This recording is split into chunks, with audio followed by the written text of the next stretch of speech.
Hello there, welcome back. I'm Louisa Boyes, and almost 10 to the top of the hour. 25 years ago today, the world's first budget airline, Laker Airways, went bankrupt, leaving debts of £270 million. Today it's a different story, with budget airlines posting higher profits than traditional flag carriers.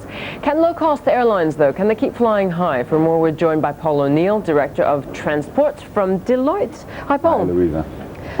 Was it just simply the wrong time for Laker, do you think, as opposed to today? Tough days. It was a very different market in those days. Very much more stable, much more static, less volatility, and maybe the underlying issue was information flowed much more slowly. So I think the whole world was different in those days. We've changed very fast, partly technology driven, partly we're just growing up as an economy. So yeah, times have changed. It was the wrong time for Freddie. Yeah, a lot does happen in 25 years, as we all know. But Ryanair, EasyJet today dominating the low-cost carrier space in Europe. What are they doing right compared to some of the more traditional airlines? Well, one advantage that European low-cost carriers have had that Laker didn't have is there's been a deregulation in Europe. So now you're allowed to fly from A to B and from B to C, which you weren't allowed to do in Laker's time. So you had to go from a UK destination to a foreign destination and back. So that's a major difference for them. But what we're seeing within the budget carrier market at the moment is an emergence really of just three types of competition. The low-cost carriers, the budget carriers, they're competing with each other for sure. And occasionally they go head-to-head. Frankly, when you study the routes, there's only about 4% of budget routes where there's more than one budget carrier. So they've been very canny about avoiding the budget carrier price war, but they do compete with each other. Certainly in the last few years we've seen increased competition with the charter carriers, so the charter airlines who used to sell just the budget holiday, hotel included.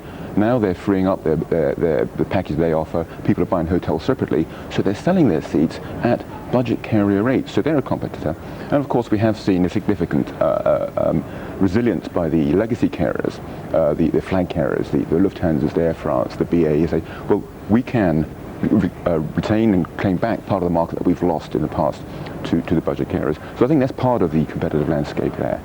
See, I can't figure out, and as a airline user myself as well, I can't figure out whether the budget carriers are moving more towards the traditional carriers, or whether the traditional carriers are moving more towards the budget carriers, and whether we still will have two sectors, the no-frills sector and the normal frills, legacy, so to speak, yeah. Or whether we'll have those two sectors in, say, 10, 20 years, or whether it'll just be one sector that'll be, with a lot cheaper fares all around. I think that's a smart question. I think that's a question that probably every chief executive in this industry is asking, because they don't know where we're going either.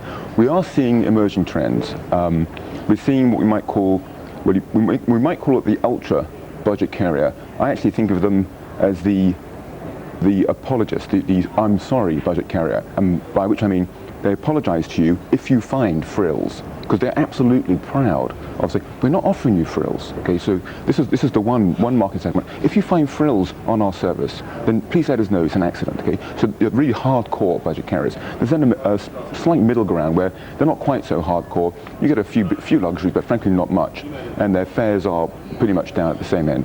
Then we're getting the hybrids. Now we're getting the hybrids, people who are offering low flights, and it's partly driven by the long-haul carriers. So long-haul, low-cost carriers like Oasis and Jetstar, and people coming in from Hong Kong and India. Now this is very exciting. They're carrying a budget cabin with often a premium economy and maybe a budget class in the same flight. And of course, the European short haulers don't do that. So there's the three trends we're seeing there. Which ones will survive? I don't know. Is there a role for the traditional, the legacy carriers? I think there is. I don't think long-haul flights are dead.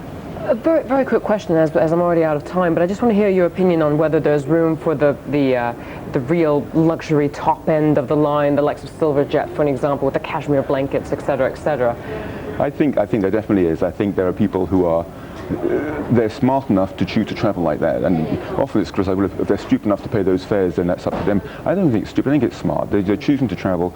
Travel is wear and tear, and you've got to look after yourself if you're a regular long-haul traveller. So I think there is a role for that, and we're seeing a niche of that market blossoming. We're seeing dedicated carriers, legacy carriers, opening niche markets, niche journeys in that sort of category, and good luck to them. I think it's going to survive. Yeah, personally, I only sleep with cashmere blankets, of course. I'm not going to pry any further into your habits. Thank you very much, Paul, for joining us. Paul O'Neill, Thanks, Lou. Director of Transport from Deloitte. Oh, the small things in life.